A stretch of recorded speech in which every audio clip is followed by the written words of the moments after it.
wabarakatuh. Waalaikumsalam warahmatullahi wabarakatuh. Alhamdulillah wa syukurillah Allah masih memberikan kesempatan hari ini kita bisa hadir di acara talk show bersama Kohdon Ditan hari ini. Sebelum kita mulai acaranya, saya ucapkan pertama terima kasih kepada Ketua Pembina dari Yayasan Rahmatan Lil Alamin, kemudian Bapak Ibu pengurus Yayasan Rahmatan Lil Alamin. Yang ketiga teruntuk kepada Bapak Kohdon Ditan, terima kasih atas kehadirannya. Kemudian terima kasih Bapak Ibu yang sudah hadir, yang dirahmati Allah, yang sudah hadir di masjid ini. Pertama kali saya mau sampaikan bahwasanya tujuan kami untuk mengadakan acara ini adalah pertama, bagi kami Kohdon Ditan ini salah satu aktivis dakwah mu'alaf yang saat ini sedang sedang disukai ya dari YouTube beliau dan dari Instagram beliau. Nah, insya Allah dengan kehadiran beliau ini kita yang sudah mungkin beragama Islam sejak kecil, kita makin mantap akidahnya tentang Islam. Dan mungkin bagi pendengar yang masih belum menganut agama Islam, insya Allah kita doakan semoga mendapatkan hidayah. Dan yang kedua, amin ya rabbal alamin. Dan yang kedua, bahwasanya talk show ini bukan untuk menjelekkan agama tertentu, etnis tertentu dan golongan tertentu. Jadi talk show ini adalah membuka wawasan kita bahwasannya bagaimana seseorang itu bisa mendapatkan hidayah. Baik, kemudian acaranya sendiri kita buka dengan paparan atau penjelasan sedikit dengan Kohdon Ditan sekitar 5-10 menit, kemudian acara talk show itu, kemudian yang ketiga adalah saya berikan kesempatan tanya jawab bagi Bapak Ibu yang dirahmati Allah yang hadir di acara ini, sekitar 2-5 pertanyaan. Apabila di dalam talk show ini masih Bapak Ibu belum puas ya dengan talk show ini, bisa disampaikan langsung pertanyaannya. Baik, kita mulai acara ini. Bismillahirrahmanirrahim. Baik, silakan Kohdondi untuk memberikan tausiah, kajian ataupun nasihatnya kepada kami sekitar 10-15 menit. Silakan. Cek.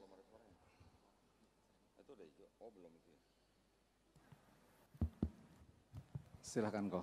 Ya. Bisa dimulai mungkin dari profil dulu ya. Mungkin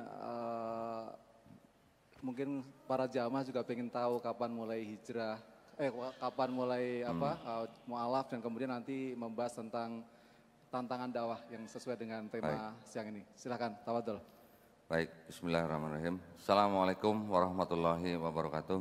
Waalaikumsalam warahmatullahi wabarakatuh. Innal hamdalillah nahmaduhu wa nasta'inuhu wa nastaghfiruh wa na'udzubillahi min syururi anfusina wa min sayyiati a'malina may yahdihillahu fala mudhillalah wa may yudlil fala hadiyalah. Asyhadu an la ilaha illallah wahdahu la syarikalah wa asyhadu anna Muhammadan abduhu wa rasuluh. Allahumma sholli wa sallim wa barik ala sayidina Muhammadin wa ala alihi wa sahbihi ajmain. Amma ba'd. Alhamdulillah pada hari ini, hari yang cerah ini, kita bisa bermajelis di masjid yang indah ini. Kita masih diizinkan ya untuk menimba ilmu, berbagi ilmu dengan sesama muslim. Artinya kita masih diizinkan untuk selalu bertafakur tentang keesaan dan kemahakuasaan Allah SWT. Perkenalkan, nama saya Don Ditan. Tan itu marga saya ya. Kalau di Tionghoa itu ada marga kan, di belakang marganya. Tan itu marga. Kalau bahasa Tionghoanya marga itu se. Nah, jadi saya Dondi setan gitu. Setan ya, bukan seton ya. Setan. Baik. Nah, saya terlahir dari keluarga Tionghoa, lahir di Semarang, besarnya di Nusa Kambangan. Cilacap, bukan di penjara ya. Nanti sangka di penjara lagi. Bukan, di Cilacap. Jadi kalau di Cilacap itu saya buka pintu rumah, udah kelihatan Pulau Nusa Kambangan. Nah, saya besar di kota Cilacap hingga SMP, kemudian SMA baru keluarga saya hijrah ke Jakarta. Ya, sampai kira-kira tahun 2014 itu saya memang beragama Nasrani atau Kristen.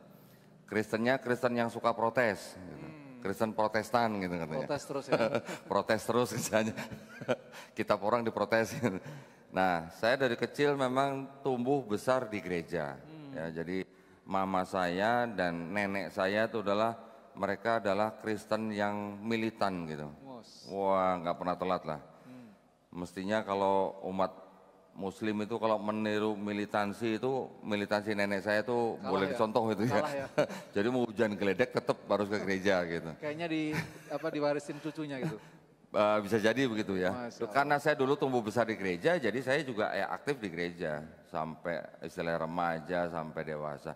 Tetapi saya tidak pernah mengenyam pendidikan teologi gereja, nggak pernah.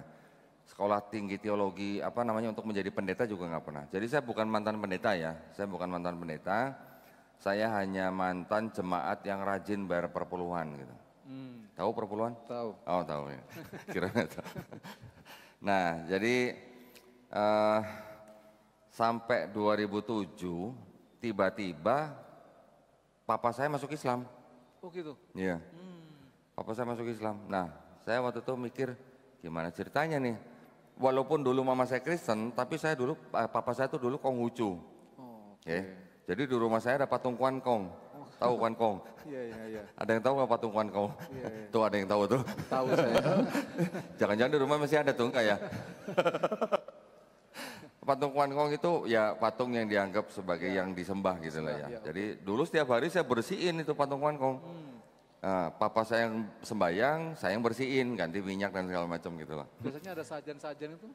Kak itu hari-hari tertentu, tidak setiap hari. Iya. Bisa bangkrut kalau tiap hari itu. Nah, setiap tahun dulu papa saya ajak kita ke Gunung Kawi. Tahu Gunung Kawi? Iya, mungkin di sana ibadahnya. di Jawa Timur, Malang ya. Tiap tahun begitulah. Ya, jadi setelah kita pindah ke Jakarta, ayah saya memeluk Kristen. Baru ayah saya masuk Kristen gitu, papa saya. Nah, bahkan papa saya tuh sudah bisa khotbah loh di persekutuan ya atau komsel itu sudah bisa khotbah. Tiba-tiba 2007 papa saya masuk Islam. Loh kok bisa gitu ya? Seumur hidupnya Konghucu, tiba-tiba Kristen sudah bisa khotbah, tahu-tahu masuk Islam. Masya Allah. Karena ini di lingkungan kita ya, di lingkungan suku Tionghoa ya. Islam itu ibaratnya identik dengan agamanya pribumi. Ini mohon maaf, saya bukan mengkelompok-kelompokkan ya, tapi ini adalah stigma yang ada di suku Tionghoa. Islam agama yang identik dengan pribumi. Ya. Nanti ada lagi pemikiran Islam itu agamanya orang miskin. Mohon maaf nih, ini saya hanya menyampaikan apa yang menjadi dulu pemikiran orang tua saya nih dulu. Tersindir semua kayaknya nih kok. Hah? Tersindir semua kayaknya. Terus ada lagi pemikiran gini, Islam itu agamanya orang yang ngemis-ngemis di lampu merah. Gitu. Nanti ada Islam agamanya koruptor, Islam agamanya orang yang di penjara gitu. Jadi stigmanya negatif. Dari mana stigma-stigma seperti itu ya? Jadi memang kalau kita flashback ke belakang, dulu kan memang Belanda ketika menjajah Indonesia kan Belanda menggunakan politik apa? Divide et impera. Adu domba kan. Ya, jadi kelompok-kelompok itu kan dipisah-pisahkan. Nanti ada kelompok Cina, Arab, India, pribumi kan dipisah-pisahkan. Betul. Nanti Belanda ngomong sama yang ini, begini-begini. Nanti giliran Belanda ngomong sama ini begini. Jadi seperti orang adu domba gitu. Jadi setiap kelompok-kelompok itu mempunyai stigma atau kecurigaan gitulah. Ya, jadi dibilang berbaur, tapi hanya mungkin dalam masalah dagang atau misalnya cari nafkah. Tapi ketika sudah mengenai akidah, itu keras itu kalau di kalangan kami gitulah. Iya. Bahkan ada yang bilang begini, lu jangan sampai sekali-sekali masuk masjid tuh ya katanya. Ada yang begitu. Kenapa itu kira-kira? Ya karena stigma itu, stigma negatif tadi. Jangan sampai lu sekali-sekali ketemu ustadz tuh ya katanya. Gitu. Nah, tetapi kan mereka apakah mereka tahu bahwa kalau di Brasil itu kan banyak copet ya? Belum pernah ke sana, nggak Belum tahu. ya? Kan banyak copet di Brasil kan? Iya, Itu kira-kira agamanya apa tuh kalau copet-copet di sana gitu? Ya. Bukan Islam. Ah, terus kalau gembong-gembong narkoba di Meksiko tuh kira-kira agamanya apa? Gitu. Bukan Islam juga. Kalau yang ngemis-ngemis di lampu merah di Filipina, di Manila gitu, Iya. kira-kira agamanya apa? Jadi orang-orang yang mempunyai stigma yang negatif itu adalah orang-orang yang terkungkung wawasannya atau pandangannya. Ya, ya. Mereka menyamaratakan orang yang beragama tertentu dengan kondisi masyarakat tertentu gitu. Oke. Ya, jadi stigma itu memang yang harus kita luruskan. Ya, jangan menyamaratakan gitu. Apakah mereka berpikir itu orang-orang kaya yang di Dubai itu agamanya apa gitu? Iya, iya, iya. Ya, nah, Islam semua ya. iya, jadi kita tidak boleh menyamaratakan lah ya. Orang mau beragama apapun itu berbuat sesuatu tuh biasanya karena dia mayoritas di negara itu. Ya karena Indonesia mayoritasnya Muslim ya pasti yang ngemis di pinggir jalan pasti orang Muslim kebanyakan gitu ya. Tapi nggak semua loh. Yang minta-minta sumbangan gereja di pinggir jalan ada nggak kira-kira di Indonesia? Ada. Ya, di Manado ada. Jadi ada pandangan tuh orang Islam tuh biasanya ngemis minta uang sumbangan di pinggir jalan gitu atau di tengah jalan gitu. Ternyata di Manado juga ada gereja yang begitu. Jadi yang harus kita redam atau luruskan itu adalah stigma-stigma yang dengan stereotip tertentu gitu. Ya itu yang nggak boleh gitu. Kita tidak boleh menyerang merendahkan agama lain bahkan tidak menghormati orang lain gitu. Apapun agamanya gitulah ya. Di Islam kan kita juga diajarkan bahwa ada lakum dinukum waliyadin. Kita istilahnya harus menghargai setiap orang apapun agamanya. Selama orang itu tidak memerangi kita, kan begitu. Perintahnya kan begitu. Betul. Bahkan kalau lagi perang aja ada aturannya. Nggak boleh bunuh pendeta, nggak boleh rusak rumah, nggak boleh tebang pohon, nggak boleh bunuh wanita, apalagi anak-anak. Bahkan binatang ternak juga nggak boleh kan? Tidak boleh. Itu aturan kalau lagi perang, nah apalagi nggak perang gitu maksudnya. Jadi Islam sebenarnya kan mengajarkan sesuatu yang memang khusus diperuntukkan untuk manusia gitu. Peradaban manusia gitu. Masya Allah. Nah, jadi ketika saya sudah melihat papa saya masuk ke Islam, saya berpikir, loh kok bisa ya gitu. Baru saya mulai mengamati Islam gitu. Tetapi ternyata yang saya amati bukan Islam yang waktu itu. Orangnya. Muslimnya.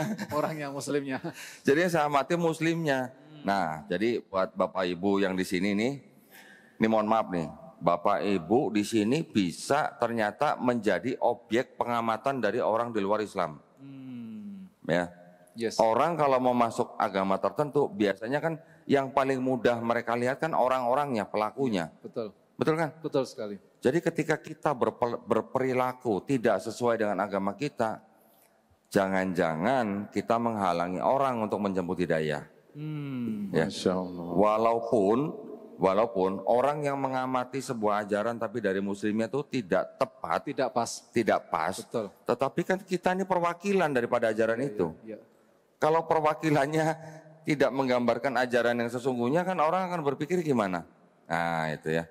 Jadi kita tetap harus mengedepankan akhlak kita sebagai muslim supaya orang lain tertarik dengan ajaran kita gitu.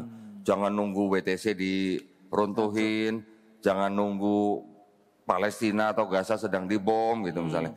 Atau jangan menunggu Quran dibakar di Swedia gitu, jangan. Setiap saat kita hidup menjalani kehidupan ini, kita harus tetap mengedepankan akhlak yang kita sudah dapat dari Islam. Itu sangat penting ketika ada orang sedang mengamati Islam tapi dia melihat muslim-muslimnya gitu. Nah dulu saya 7 tahun. 7 tahun betul. Ngeliatin muslimnya. Untuk mengamatin ya. Mengamati muslimnya. Nanti ada perang di sini, sweeping di sini, tawuran di sini, macam-macam. Jadi yang saya lihat adalah memang manusianya atau muslimnya atau bahkan ormasnya gitu. Tetapi ketika saya membaca Quran dalam terjemahan, kemudian saya menonton video-videonya daripada dai-dai kita yang luar biasa ya, baik yang dari luar negeri maupun yang dalam negeri, baru saya memahami, oh ternyata yang dilakukan oleh muslim-muslim itu tidak semuanya sesuai dengan ajarannya. Okay. Mungkin karena ada masalah politik, mungkin karena ada masalah sosial dan sebagainya, Ya. itu permasalahannya lain lah ya. Oke. Tetapi ajarannya sendiri tidak pernah mengajarkan sesuatu yang menzolimi orang lain, gitu. Baru saya belajar di situ. Oke, tetapi kalau kita belajar hanya masalah agama ini baik, agama ini baik, agama ini baik, itu mudah ya. Kalau hanya untuk bilang semua agama baik, bisa, gampang. Betul. Tetapi ketika untuk mengatakan semua agama benar, berarti kan harus balik lagi kepada perspektif masing-masing agamanya. Iya. Ketika saya dari agama Kristen yang sudah saya ikuti sekian puluh tahun, untuk merubah pemikiran, untuk merubah iman itu kan nggak mudah. Pasti. Nah, pasti kan, apalagi ada urusan misalnya pekerjaan, urusan Keluarga. teman-teman, keluarga, sosial dan sebagainya. Tetapi pada akhirnya alhamdulillah qadarullah juga saya diperlihatkan sebuah video dari almarhum Syekh Hamid Didat. Oh, Hamid Didat. Ya. Oke. Beliau berceramah ngomongin Bible. Saya sebutnya Bible, jangan Alkitab ya. Bible aja. Iya. Karena saya masih sedih gitu kalau ada teman-teman muslim yang sebut kitab-kitabnya mereka dengan sebutan Alkitab. Iya. Karena apa? Karena Al-Quran juga ternyata disebut Alkitab. Ya. Gitu ya.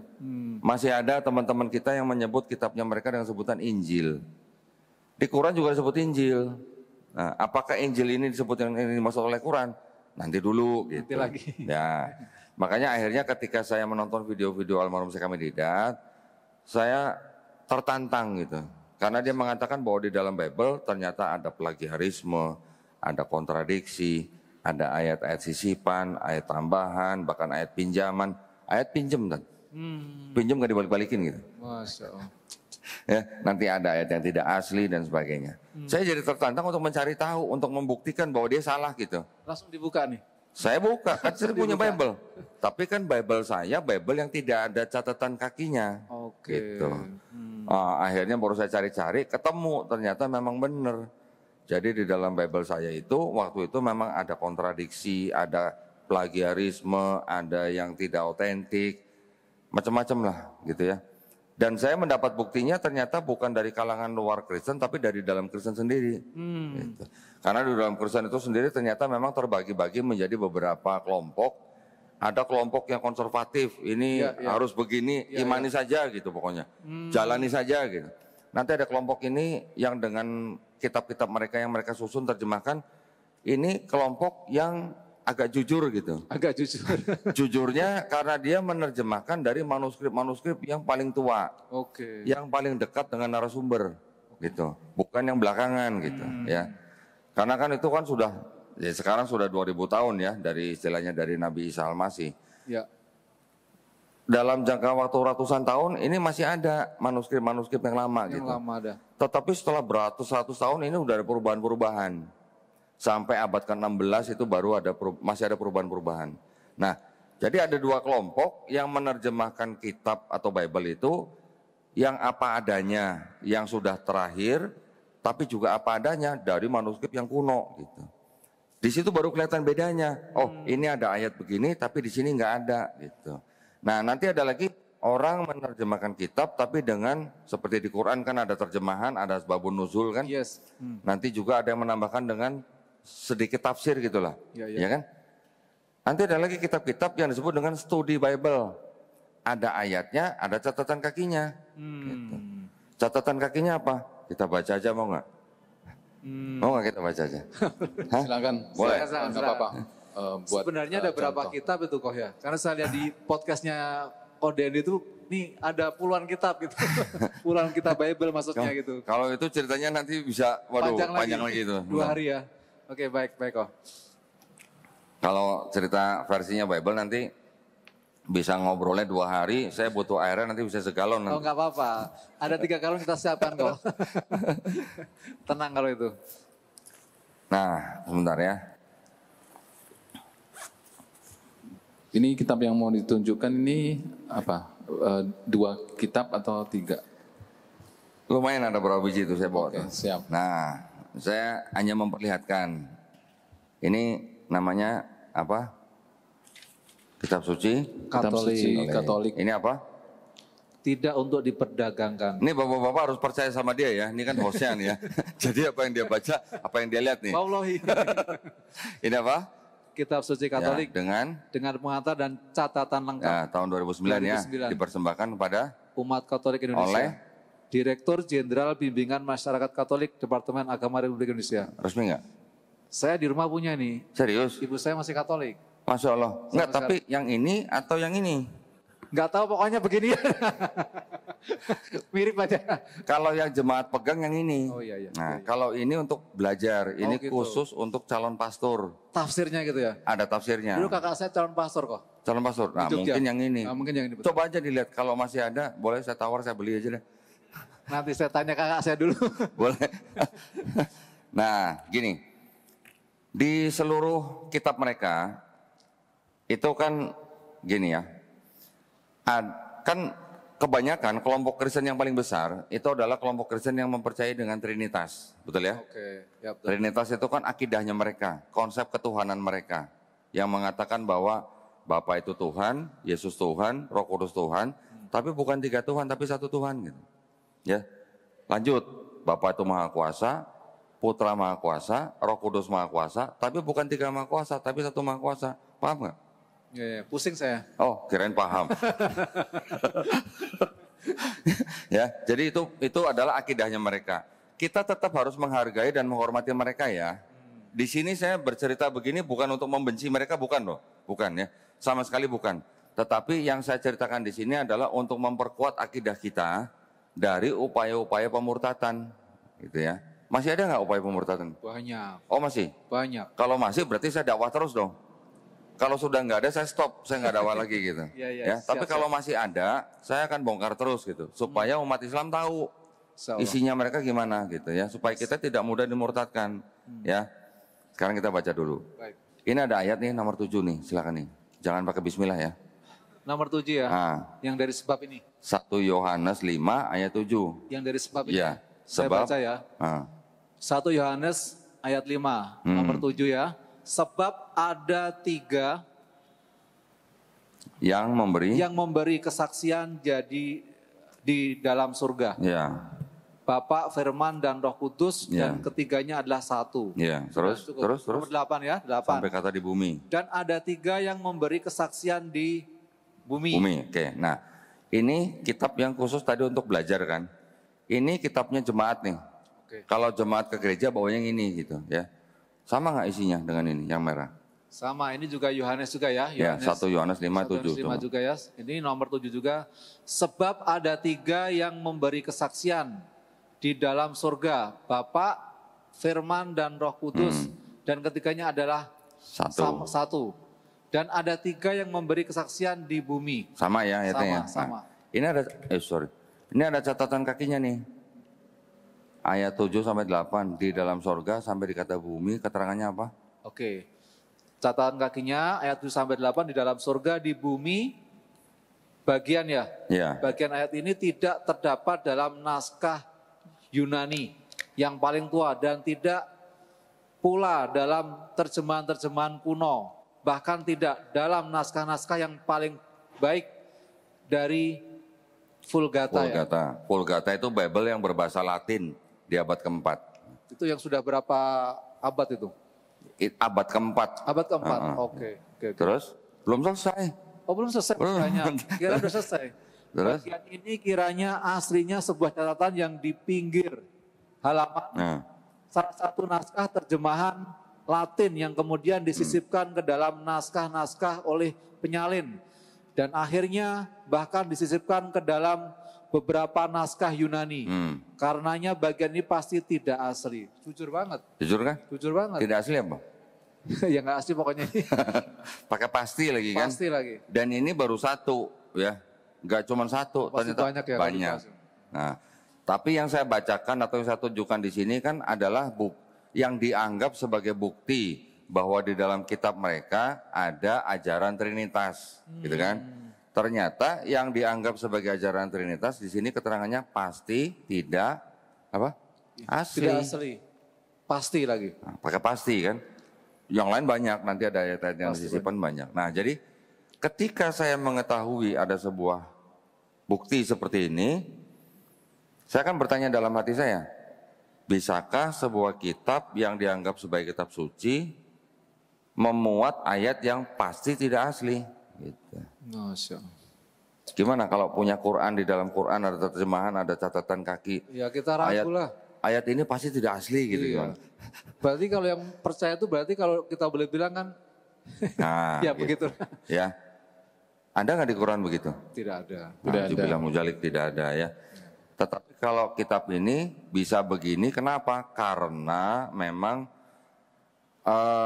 proses dari mulai yang ditulis pertama kali itu sampai kepada yang diterima semua kalangan, itu semuanya prosesnya memang manual gitu. Ya, dengan tulis tangan, menyalin, belum ada listrik, belum ada bolpen, belum ada printer, laptop, apalagi ya zaman dulu sekali ya, memang begitu. Nah, tetapi ketika pada penyalinan itu ada pemikiran agama dari sekelompok mungkin penguasa atau gereja atau apa yang memasukkan pemikiran agamanya ke dalam tulisan-tulisan ini. Gitu. Jadi kita harus bedakan nih, ada agama, ada pemikiran agama. Pemikiran agama ini kan bisa aja pemikiran manusia lah, tokoh atau sekelompok orang ya yang punya pemikiran sendiri terhadap sebuah agama, tetapi dijadikan agama gitu. Dicantumkan dalam kitab ini kan, suci ya. Nah ini kan tadinya apa? Catatan di pinggir halaman. Ya, jadi ketika mereka menyalin, ada catatan di pinggir halaman. Catatan ini bisa jadi penafsiran, bisa jadi pemikiran agama. Catatan ini yang dijadikan ayat gitu. Wah, jadi naik pangkat gitu. Luar biasa. Luar biasa parahnya maksudnya. Luar biasa parah. Nah, dengan menemukan hal seperti ini kan akhirnya saya jadi gimana? Jadi akhirnya saya mengambil keputusan bahwa tidak mungkin kitab suci mengandung ayat yang ada sisipan, ada tambahan, bahkan ada pinjaman gitu. Nah, ketika itu baru saya mulai mencari nih, loh kalau begitu mana agama yang benar kan gitu. Cari agama yang lain, ada yang kalau agama saya yang dulu Kristen itu kan gelar daripada sesembahan saya. Yesus punya gelar Kristus gitu kan. Ya. Nanti ada lagi agama yang nama daripada anaknya Nabi misalnya. Ya. Nanti ada nama tempat daripada agama itu berasal. Saya nggak mau sebutin namanya, tapi kalau ini ya, nanti ada lagi gelar daripada apa ya foundernya. namanya? Foundernya gitu. Iya, iya, iya. Nanti ada nama nabi dari yang membuat kitabnya, gitu-gitulah. Ya. Tetapi ketika saya mengetahui Islam artinya berserah diri. Kata kerja ya. Kata kerja kan, yang lain nama-nama orang, gelar orang, nama tempat, ini kok kata kerja suruh berserah diri. Kepada siapa? Kepada yang menciptakan kita, Masya Allah. kepada sang pencipta gitu. Kita harus berserah diri, patuh, taat, tunduk, nanti kita bisa selamat dan damai. Gitu. Masya Allah. Kan kurang lebih artinya begitu. Ya. Ya. Jadi ketika itu saya perhatiin lagi, saya baca lagi, ternyata saya lahir sebagai orang Cina ini juga nggak bisa milih ya gitu. Nggak bisa. Nggak bisa. Nggak bisa. Itu udah kodok. Udah kodok. Suku apa? Jawa. Jawa. Bisa milih orang Jawa? Lahir sebagai orang Jawa? Nggak bisa. Jadi ketika saya belajar Islam, ternyata kita manusia nggak bisa milih jadi suku dan ras tertentu. Gitu. Ya. Tapi ketika saya dulu agama Kristen, Tuhan saya jadi manusia dengan ras tertentu. Gitu. Bisa milih kan berarti kan kalau gitu. Iya. Kalau dengan ras tertentu berarti gimana? Nggak kasihan sama ras yang lain gitu. Iya. Kan saya juga dulu mungkin berpikirnya, oke lah dia rasnya Yahudi ya, Tuhan saya ras Yahudi. Saya orang Cina juga saya pengen punya Tuhan yang sipit dong gitu kalau gitu. Tuhan Cina ya. Nanti petinju Muhammad Ali itu juga protes sama ibunya. Iya. Ibu kenapa Tuhan kita berkulit putih gitu. Sipit lagi. Enggak, orang kulit putih kan bermata biru gitu kan. Nah, Muhammad Ali, petinju Muhammad Ali, dia protes sama ibunya, kenapa Tuhan kita berkulit putih? Ibunya menjawab, ya sudah imani saja gitu kan. Akhirnya kan itu yang menjadi hidayah Muhammad Ali untuk masuk Islam. Masya Allah. Karena itu juga gitu loh. Nah, ketika saya masuk Islam, Tuhannya nggak bisa dilihat. Tuhannya nggak bisa jadi manusia. Sudah jelas lam yalid walam yulad gitu. Kira-kira ragu nggak waktu itu? Karena nggak bisa dilihat atau malah meyakinkan? Gini. pada waktu saya masih Kristen, sebenarnya saya juga memandang daripada Trinitas itu kan, saya yakin semua orang itu tidak akan bisa menjelaskan Trinitas dengan sempurna. Oke. Ya. Karena bapak-bapak gereja yang dulu juga bilang Trinitas adalah misteri. Kalau sudah misteri, yang berani menjelaskan pasti nggak tahu berarti gitu. Namanya juga misteri. Nah, jadi ketika saya melihat Islam, mempelajari Islam, oh ternyata kita tidak bisa milih jadi orang suku tertentu. Kita juga dulu sebenarnya sebelum lahir jadi manusia juga sudah berikrar bahwa Rob kita adalah Allah Subhanahu Wa Taala, betul kan? Betul. Kita lahir juga kita sebenarnya Muslim fitrahnya, betul? Ya. Karena kita tidak bisa apa-apa kecuali berserah diri kepada Allah Subhanahu Wa Taala.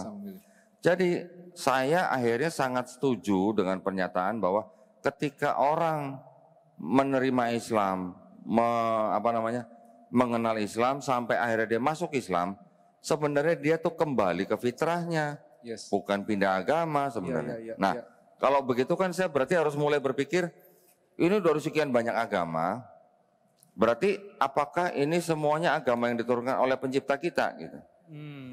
Kalau kita sebagai orang tua nih, buat bapak ibu yang sudah punya anak, ya, atau sekolah lah misalnya sekolah, kan pasti memberikan aturan kepada anak kita atau murid kita, betul kan? Apakah kita akan memberikan aturan yang berbeda-beda? Misalnya untuk kelas 1 aturannya begini, untuk kelas 2 aturannya begini. Kan, apa mungkin begitu? Aturan? Sama. Kan nggak mungkin, pasti aturan sama gitu. Pemerintah juga membuat aturan untuk setiap warga negara kita, apakah beda-beda? Pasti sama lah ya. Nah, jadi saya mikir, apa iya Tuhan memberi aturan itu beda-beda dengan adanya agama ini, agama ini, agama ini, agama ini gitu. Itu yang membuat saya juga berpikir gitu kan. Jadi ketika saya akhirnya membaca sebuah ayat kalimat inna dina indallahil Islam, wih berani banget ya. Saya pikir berani banget gitu, karena apa? Itu kan sebuah klaim bahwa Islam adalah agama yang diridhoi Allah Subhanahu Wa Taala. Terus agama yang lain berarti yang selama ini yang saya anut tidak diridhoi. Berarti tidak diridhoi itu gimana? Tapi ternyata ketika saya cari di kitab saya memang tidak ada ayat begitu. Agama Kristen adalah yang diridhoi Bapak gitu, nggak ada gitu. Nggak ada begitu. Jadi kan saya baru mikirnya gini, oh berarti ada kemungkinan ini buatan manusia. Ada kemungkinan agama yang lain juga buatan manusia. Betul kan? Tapi ketika Islam berani klaim inna dina indallahil Islam, saya harus bisa membuktikan benar nggak nih agama yang dari Allah Subhanahu Wa Taala. Membuktikannya bagaimana? Apakah saya harus mati dulu ketemu Allah gitu? Kan enggak. Banyak orang, apalagi orang-orang ateis, yang menuntut dia harus bisa melihat Tuhannya baru dia percaya ada Tuhan. Betul kan? Sampai sekarang ateis terus ya? Sampai sekarang ateis terus. Tetapi kita kan kalau untuk membuktikan bahwa ada perusahaan misalnya merek kamera itu gitu, dengan kita melihat kamera ini, kita percaya nggak bahwa ada perusahaan yang membuat kamera ini yang nama perusahaannya ini gitu? Pasti ada. Bisa kan? Iya. Kita tahu bahwa ada perusahaan membuat kamera dengan merek itu. Saya nggak sebutin namanya nih, mereknya nih, ntar nanti promosi sponsor lagi nanti. kan? Beda lagi nanti. Ya. Dari mana kita bisa mengetahui kamera ini dibuat oleh perusahaan itu misalnya? Dari mana? Kita bisa melihat buku petunjuk owner's manual kan, begitu. Nah, ketika kita baca buku owner's manual, kita tahu bagaimana cara mengoperasikan barang itu. Barang itu harus diperlakukan seperti apa juga ditulis kan, nggak boleh kecebur air misalnya, nggak boleh dalam keadaan temperatur sekian misalnya. Semua hal itu sudah ada di buku petunjuk. Owner's manual. Dan kita tahu ini ada yang bikin pasti perusahaan ini. Mungkin kita bisa baca, oh ini di Jepang misalnya gitu kan. Begitu juga dengan Quran. Sorry kok saya pegang ini sih, bukan ini. Maksud saya Quran. Ini. Nah, pinggirin dulu. Ketika Quran kita baca, di dalam Quran ada keterangan yang cerita tentang asal-usul manusia. Ada ayat-ayat yang berhubungan dengan sains. Ada ayat-ayat yang menceritakan kita di bumi ini disuruh ngapain gitu. Nanti kita kalau udah mati mau kemana gitu. kita terbuat dari apa misalnya. Ayat-ayat begitu tuh banyak, ratusan, bahkan ada kurang lebih 1000. Masya Allah. 1000 ayat di dalam Quran yang berurusan dengan ilmu pengetahuan. Yang pada waktu diturunkan mungkin orang nggak tahu tuh maksudnya apa gitu. Ya, tetapi baru zaman sekarang kita bisa membuktikan ternyata di dalam Quran ayat-ayat sains itu ternyata terbukti benar. Masya Allah. Contoh misalnya, ya, besi diturunkan dari langit. Kami menurunkan besi untuk bermanfaat bagi manusia. Al-Hadid 25. Ketika orang-orang Quraisy dengar ayat itu, apakah kira-kira mereka tahu? Besi, kami menurunkan besi, turun dari mana? Gitu. Enggak ada ya, enggak kelihatan langsung ya. Zaman sekarang kita bisa mengetahui dengan pasti bahwa besi-besi yang ada di bumi, menurut lembaga-lembaga atau apa namanya perusahaan-perusahaan atau yang memang berkecimpung di dalam dunia antariksa gitu ya, mereka berani menyatakan bahwa besi-besi yang ada di bumi di permukaan itu asalnya bukan dari bumi, berarti pernah turun ke bumi, gitu. Itu baru contoh yang paling mudah, gitu. Yes. Dari istilahnya Quran. Sekarang bagaimana ceritanya seorang nabi yang ummi katanya? Enggak bisa. Tidak pandai baca tulis lah ya, tidak pandai baca tulis. Kok bisa mengatakan hal-hal seperti itu? Gitu. Apakah kita tidak mau berpikir? Apakah kamu nggak menggunakan otak? Gitu. Ibaratnya dalam bahasa sekarang. Nah, jadi kita sebagai orang yang sekarang hidup di zaman sains, kita sudah mengetahui sains, terus kita diperlihatkan atau kita mengetahui di sini ada hidayah nih sebenarnya. Setiap saat kan Allah SWT menyediakan hidayah. Iya. Quran ini kan hidayah yang paling lestari gitu istilahnya. Iya. Kami yang menurunkan, kami pula yang menjaganya. Ini kan hidayah. Masya Allah. Ketika orang membaca ini, mengetahui ini, kemudian tahu hukum-hukum yang lain di luar Quran, terus tidak mengakui ini sebagai firman Tuhan, nah itu yang kebangetan gitu. Akhirnya ya saya menyerah. Nggak mungkin kalau gitu nih, karangan manusia, nggak mungkin. Berarti inilah agama yang benar-benar diturunkan, yang menciptakan manusia, langit dan bumi. Gitu. Oke, baik kok. Ini tadi kan baru bicara kronologisnya, si Kodondi sampai masuk Islam gitu ya. Nanti mungkin akan disambung pertanyaan sama para jamaah, tapi mungkin sesuai dengan tema hari ini. Nah, ini kan ya Pak Ustadz Fauzi ya. Tantangan dakwah hari ini itu apa kira-kira gitu? Nah, nanti pasti akan balik lagi ke sini. Ya. Insya Allah, monggo. Baik. Tafadhol. Baik, nah kalau tantangan dakwah Nabi kita, Nabi Muhammad SAW pada zamannya, kita sudah tahu lah ya semua ceritanya ya. Iya. Zaman sekarang kita sudah tidak bisa istilahnya dengan mudah di setiap negara. Contoh di Indonesia, kan kita kan hidup di negara sekuler. Ya, Kapitalis sekuler. bukan negara yang menjalankan syariat Islam. Yes. Mungkin ada provinsi yang khusus diberikan otonomi khusus untuk menjalankan syariat Islam yang di daerah istimewa Aceh. Tetapi kan belum semua. Secara satu negara, kita negara sekuler nih. Yes. Bagaimana tantangan dakwah kita? Nah, saya bicara gini, bahwa Islam itu agama misi bukan?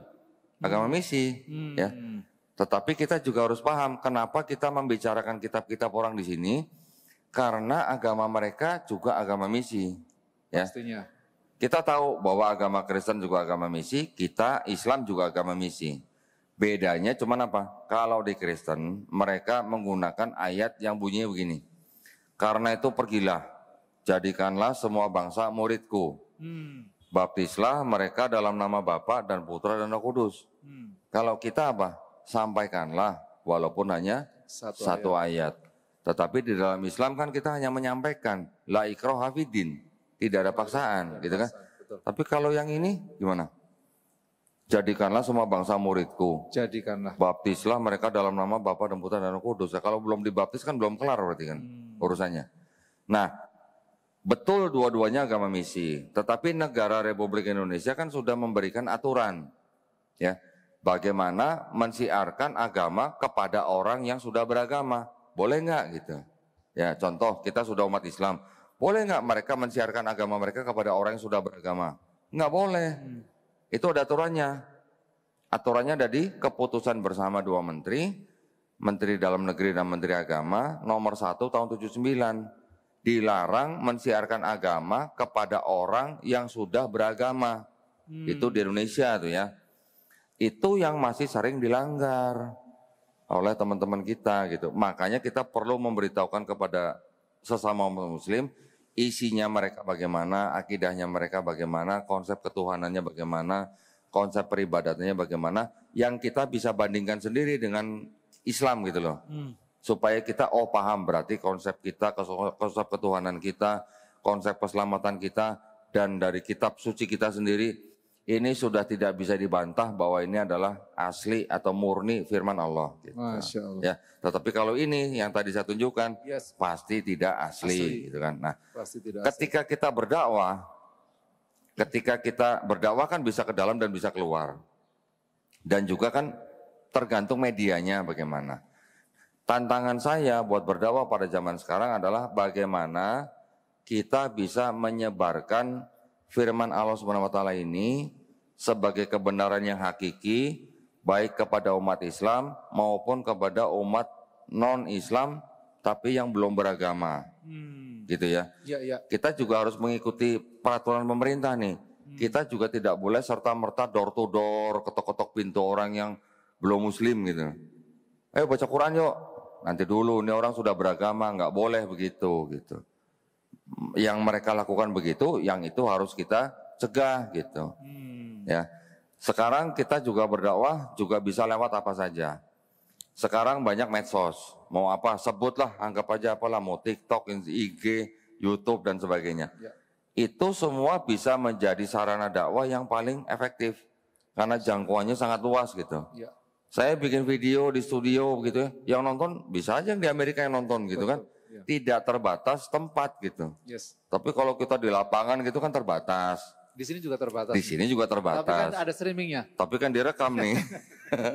Nanti yang di Amerika bisa nonton ini juga, yang di Eropa juga bisa nonton ini juga kan. Nah, artinya kita tetap harus berdakwah, tapi apakah semua muslim harus bisa berceramah?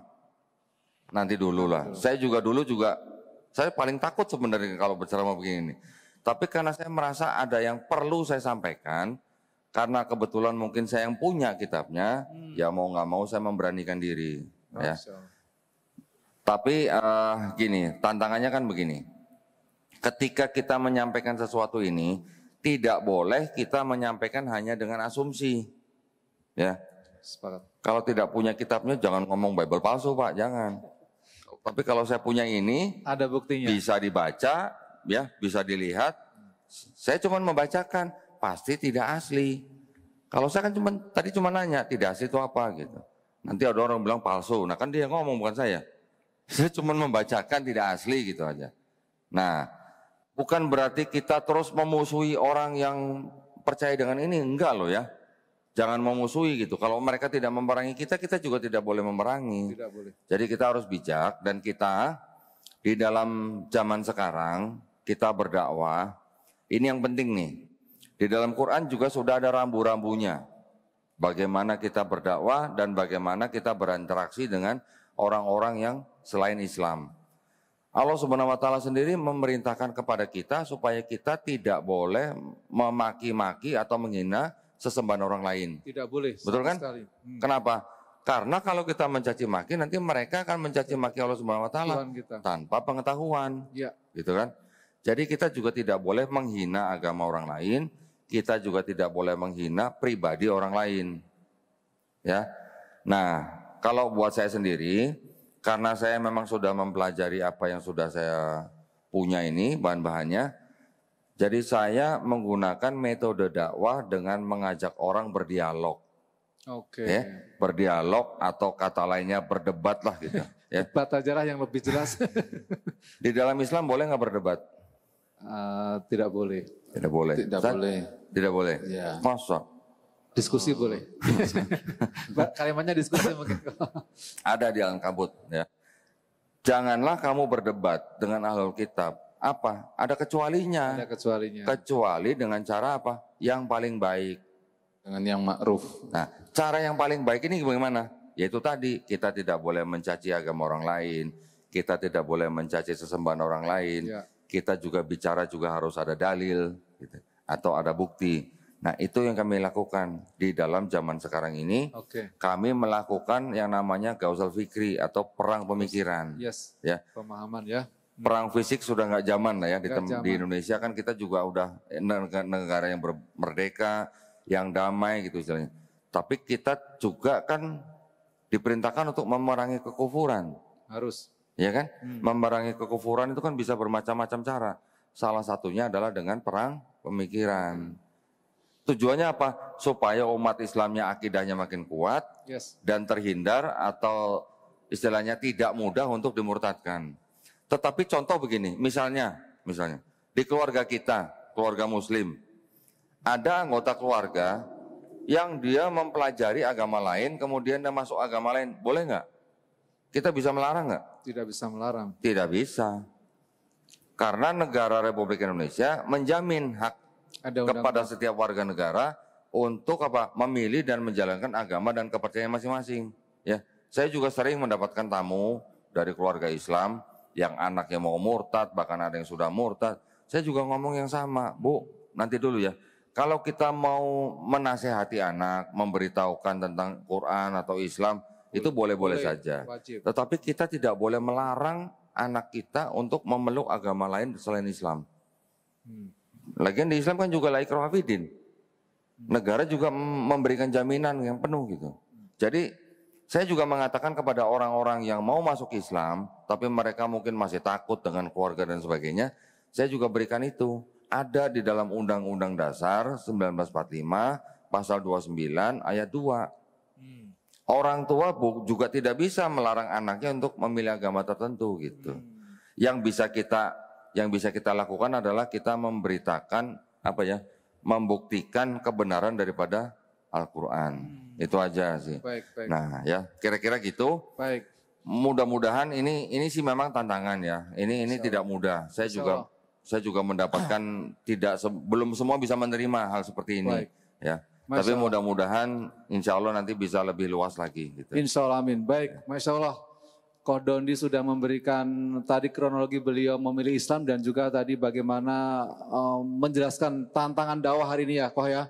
Intinya adalah bagaimana kita itu memberikan pemahaman atau perang pemikiran. Baik, langsung aja Pak Satya kita buka kepada para jamaah untuk tanya jawab. Mungkin bisa dibantu disebutkan nama dan dari mana. Bisa berdiri. Berdiri, silahkan. Sebentar, pakai mic. Sebutkan nama aslinya dari mana. Iya, siap. Assalamualaikum warahmatullahi wabarakatuh. Waalaikumsalam warahmatullahi wabarakatuh. Salam kenal semuanya, nama saya Coki. Mas Coki. Saya dari Tangerang, Kota Bumi. Oke, baik, Ya, Kota Bumi. kebetulan juga saya salah satu orang yang banyak ngambil ilmu dari Kodondi. Masya Allah. Ya, salah satu penontonnya Kodondi ya untuk ambil ilmu dari sebelum Kodondi rame sekarang lah. Gitu. Karena memang keilmuannya Kodondi itu langsung dari kitab dan memang bicara bukan pakai asumsi tapi pakai data. Jadi saya ada mungkin sekitar 4 pertanyaan ya. Banyak banget. Banyak amat. Iya. Dua aja boleh. Dua ya. Nanti boleh. lainnya. Boleh. Yang pertama mungkin pertanyaan saya kalau gitu yang berhubungan dengan tema yaitu tantangan dakwahnya Kodondi. Oke. Kan Kodondi saat ini nih video-video dakwahnya Kodondi tentang dialog lintas agama itu udah mulai tuh diputer sama pendeta-pendeta di gereja. Bahkan di gereja-gereja besar seperti Bethel, Tiberias ya, yang memang itu banyak pengikutnya jemaahnya.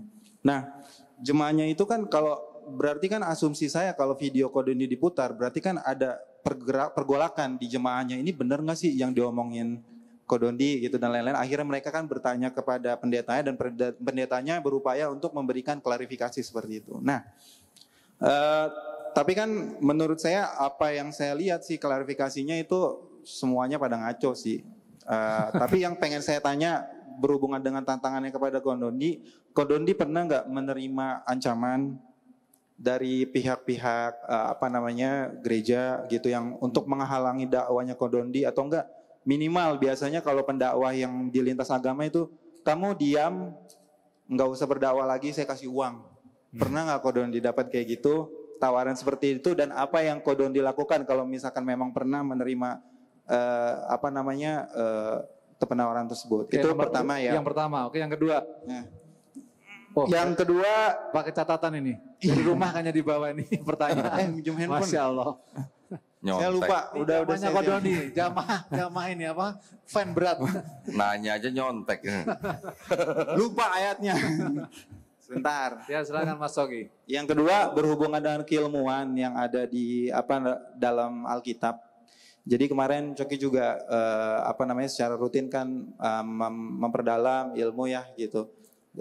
Memang dengan tujuan untuk berdakwah ke teman-teman sekitar lah gitu, dan memang membela agama kita juga dari miskonsepsi yang disebarkan oleh orang dari saudara-saudara kita di agama sebelah gitu. Nah, sebentar. Scrollnya jangan 1 jam Mas. Iya, sebentar.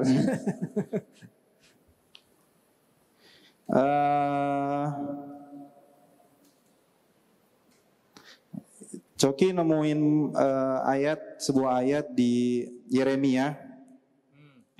Yeremia 369. 369. Yeremia 369. Iya, ini di sini Puasa. iya betul. Tentang puasa, Pak Dondi betul. Ya. Tentang puasa di bulan ke-9. Ya. Nah, bulan ke-9 itu kan kalau di pembulanan kita ya, itu kan Ya. Ramadan, Pak Dondi ya. Betul. Yang pengen Coki tanya di sini, apakah ini orang-orang keturunan dari Raja Yehuda yang dipimpin oleh Yoakim bin Yosia itu melakukan puasa Ramadan seperti apa yang kita lakukan pada hari ini. Itu aja Ko Dondi. Baik, Terima kasih. Mas Sogi. Ya. Ini sebelum lanjut ya, ini kalau kita boleh bilang Kodon ini hafiznya Bible gitu. Karena setiap ditanya Gak tahu. ada yang habis Bible, gak ada. Pak Ustadz Fauzi mau satu lagi atau dijawab dulu? Maaf Ustadz Wicak, langsung dijawab sama siap. Kodondi, Baik. dan selanjutnya nanti dari pihak Akhwat yang akan Oke, bertanya baik. biar Oh, adil. baik. Silakan Silakan, dijawab Baik, langsung. tadi kalau ditanya apakah ada ancaman dari gereja gitu? Alhamdulillah sampai sekarang belum ada. Alhamdulillah. Nah, ancaman belum ada, tawaran uang juga belum ada. Alhamdulillah juga ini. Belum ada, alhamdulillah. Ya. Nah, tapi kalau tadi menanggapi daripada informasi tadi dari Coki bahwa sekarang ini memang beberapa video ya, bukan video saya aja. Oke. Ada beberapa video dari teman-teman yang lain kayak Ustadz Zuma juga ditayangkan di gereja. Memang tujuan mereka menayangkan video itu adalah setelah ditayangkan, nanti pendetanya akan menjelaskan kepada jemaatnya bahwa ini salah. Gitu. Diklarifikasi lah ya. Klarifikasi lah Oke. gitu. Jadi dalam rangka juga mereka menguatkan akidah jemaatnya juga gitu ya. Ya bedanya cuman kita di sini juga tidak menayangkan gitu. Ya. Tetapi yang dilakukan sebenarnya sama. Saya membentengi akidah umat Islam supaya tidak dimurtadkan oleh orang-orang misionaris. Mereka membentengi akidah jemaatnya supaya tidak terpengaruh oleh Islam. pendakwa Islam. Kurang lebih seperti itulah sebenarnya. Tetapi yang membedakan adalah apa? Kita tidak melakukan atau kita insya Allah tidak melanggar aturan pemerintah dengan cara mensiarkan agama kepada orang yang sudah beragama. Itu bedanya. Tetapi kalau dari pihak sana, itu ada yang namanya misi ya. Misi itu bisa disebut sebagai kontekstualisasi. Kontekstualisasi ada jenjangnya, ada dari C1 sampai C6. Oke. Nah, itu nanti cukup inilah ya. C1 buka gereja pakai bahasa lokal. Ini secara cepat aja nih. Oh gitu. C2 buka gereja dengan bahasa C1 buka gereja dengan bahasa asal. Bahasa asalnya. C2 buka gereja dengan bahasa lokal. C3 dengan bahasa lokal dan sudah menerima budaya lokal atau tradisi lokal. Oke. C4 sudah menerima budaya lokal plus tradisi Islam. C5 sudah mulai kelihatan kayak muslim gitu. Wah ini Ya, yang berat. sudah ini. pakai gamis, sudah Iya, berjenggot, sudah berkopiah, tidak makan babi dan sebagainya. Sudah kelihatan seperti bukan Kristen, tetapi sebenarnya masih Kristen. Mas. Mereka nanti buka gereja, gerejanya nama-namanya yang Islami gitu lah. Mas, gereja Isa Al-Masih atau bagaimana. C6 yang terakhir, itu mereka sudah bisa istilahnya, kalau istilahnya zaman sekarang tuh mission impossible kali ya. Iya, jadi sudah nggak kelihatan. Orang taunya dia muslim. Itu C6 ya? C6. Jadi pernah dengar dulu di Aceh waktu masih zaman penjajahan Belanda. Aceh itu kan tempat yang tidak bisa dikalahkan oleh tentara Belanda pada saat itu. Ya. Ya. Tetapi setelah masuk seorang yang namanya Abdul Ghafur. Dari yang Belanda ya? orang Belanda, Ya, Belanda. ganti nama kan, sebelumnya Snuk Hurgonya kan, Iya. belajar Islam di Saudi, bahkan naik haji, Iya. datang-datang guru ngaji. Ya, guru Siapa ngaji. yang gak terpesona gitu kan? Iya. Oh, orang bule, Islam. Iya, gitu. Islam. Lebih Ternyata- fasih, lebih. Ternyata setelah dia masuk Aceh, sekian lama informasi sampai ke Belanda, baru kalah Acehnya. Itu udah C6 itu yang begitu. C6. Nanti bisa juga dia menyamar sebagai pengajar atau apa. Itu sudah merupakan misi yang sudah Tersistem. niatnya nggak kaleng-kaleng gitu. Iya, nggak kaleng-kalengnya. Niatnya ya. Nah, kita bagaimana bisa mengetahui atau bisa waspada dengan misi-misi seperti itu? Itu mereka tidak sungkan-sungkan dan tidak malu-malu khotbah di lapangan parkir di mall. Pernah nonton videonya? Ya, ada kan? Iya, ya. Nanti ada juga yang khotbah di pasar misalnya. Iya, iya. Dan itu nggak malu-malu, mereka bagi-bagikan kitab nih. Iya, iya, iya. Pernah lihat? Nah, ada yang seperti ini Iya, iya. kitabnya. Di sini namanya bukan Yesus, Pak. Di sini namanya Isa Al-Masih. Nanti ada kata-kata Assalamualaikum juga ada. Kata-kata Insya Allah juga ada. Ini dibagi-bagikan ke umat Islam. Tuh, sama, kita sama Isa Al-Masih. Tuh, sama ada kata Allah gitu. Begitu modusnya. Oke. Nah, sekarang kalau kita tidak mau bahas ini, apakah kita mau membiarkan umat Islam tuh digerogoti terus dengan cara seperti itu? Yang mana cara ini melanggar aturan pemerintah. Bukan kita benci orang mereka loh ya. Saudara, keluarga besar saya juga masih Kristen semua loh. Mungkin tidak semua gereja ya melakukan hal itu ya. Tetapi misi itu ada. Indonesia negara yang berpenduduk muslim terbesar di seluruh dunia. Sampai beberapa waktu yang lalu ya. Sebelum disalib sama Pakistan. Pakistan ya sekarang, Pakistan. Jadi jangan bangga bahwa kita negara muslim terbesar di dunia. Pakistan sudah menyalip kita katanya ya. Kita nomor 2 berarti ya. Kita nomor 2, nomor 3 India. Nah, ini kan sebuah istilahnya target yang sangat empuk gitu loh untuk dikristenkan. Karena ada perintah itu tadi. Jadi kalau semua bangsa muridku baptislah gitu. Oke, pertanyaan kedua gini. Bangsa Yahudi atau bangsa Israel ya sebutnya ya, bangsa Israel sudah menerima syariat kan melalui siapa? Melalui Nabi Musa dengan apa? Taurat. Saya ingin membicarakan ini supaya bapak-bapak, ibu-ibu juga paham maksud saya. Yang disebut dengan Taurat, Zabur, Injil yang di dalam Quran ini adalah wahyu-wahyu yang diturunkan kepada Nabi dan Rasulnya untuk Bani Israel pada zaman itu. Setuju nggak? Zaman itu. Pada zaman itu. Setuju nggak? Setuju. Setuju ya? Ya. Pertanyaannya, apakah Nabi Musa menulis Torah yang 5 kitab Musa itu? Apakah Nabi Daud menulis Zabur? Apakah Isa atau Yesus menulis ini? Kok tidak? Enggak. Kita sudah bisa buktikan dengan ilmiah bahwa ini kan kitabnya orang Yahudi nih. Kitabnya orang Yahudi ini terdiri dari 5 kitab Musa disebut Torah. Di tengahnya ada kelompok Nevi'im yang disebut dengan kisah nabi-nabi. Ada kelompok lain disebut dengan Ketuvim atau tulisan orang-orang bijak. Kitab ini disusun kira-kira baru di abad ke-5 sebelum Masehi. Nabi Musa hidupnya di abad keberapa? 14, 13 sebelum Masehi. Jaraknya hampir 1000 tahun gitu. Jadi pertanyaannya adalah apakah Taurat yang disebut atau Taurat Zabur disebut dalam Quran itu ini? Bukan. Ya. Terus ini kitabnya orang Kristen yang mereka sebut dengan Injil. Apakah Injil yang disebut dalam Quran itu ini? Bukan. Bukan juga, karena bukan Yesus yang nulis. Bukan juga Yesus yang memerintahkan muridnya untuk menulis di depan dia. Gitu. Ya. Itu semua sudah ada kajiannya. Dan itu hampir juga dikonfirmasi oleh ahli-ahli perjanjian baru zaman sekarang. Bahwa yang menulis ini ya khususnya di 4 gospel, Matius, Markus, Lukas, Yohanes, itu bukan orang-orang yang mengenal saksi mata langsung, juga bukan orang-orang saksi mata langsung. Jadi ibaratnya orang-orang yang menulis ini 4 gospel adalah orang-orang yang tidak pernah bertemu langsung dengan narasumber atau Yesus. Ya, ibaratnya juga orang-orang yang tidak pernah jalan-jalan bareng. Ibarat kata orang-orang yang tidak pernah ngopi bareng Yesus lah gitu. Nggak kenal pokoknya ya. Beda dengan sahabat-sahabat Nabi yang mendengar Nabi membacakan ayat Quran, kemudian sahabat menulis di depan Nabi, ya, bahkan juga dikoreksi bacaannya, setelah benar baru disimpan.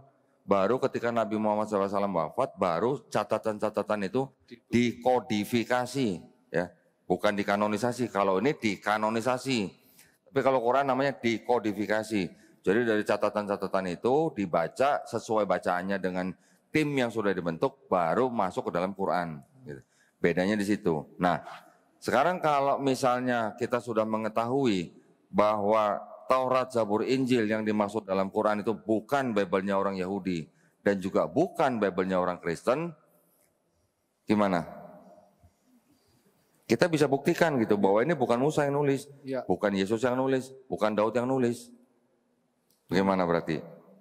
Nah, hati-hati. Makanya maksud saya, kita harus paham kalau mereka bawa-bawa ini ya kepada kita, kepada keluarga kita, ini loh Injil yang diterima oleh Nabi Isa gitu.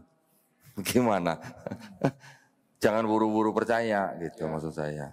Ya, kira-kira itu ya yang mau saya sampaikan kepada Bapak Ibu sebagai umat Islam supaya kita tidak mudah dimurtadkan. Oke. Oke.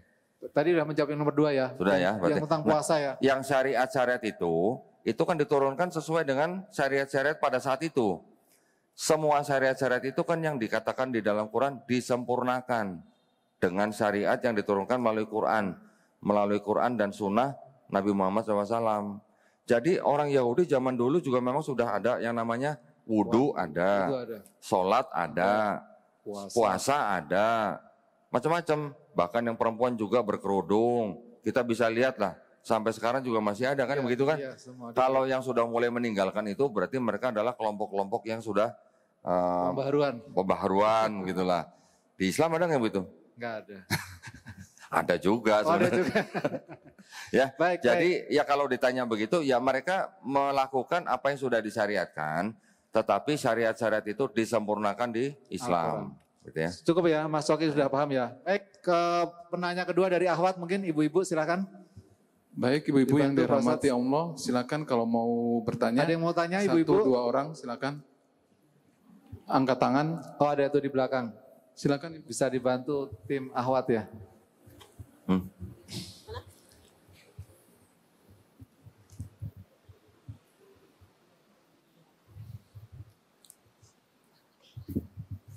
Assalamualaikum warahmatullahi wabarakatuh. Waalaikumsalam warahmatullahi wabarakatuh.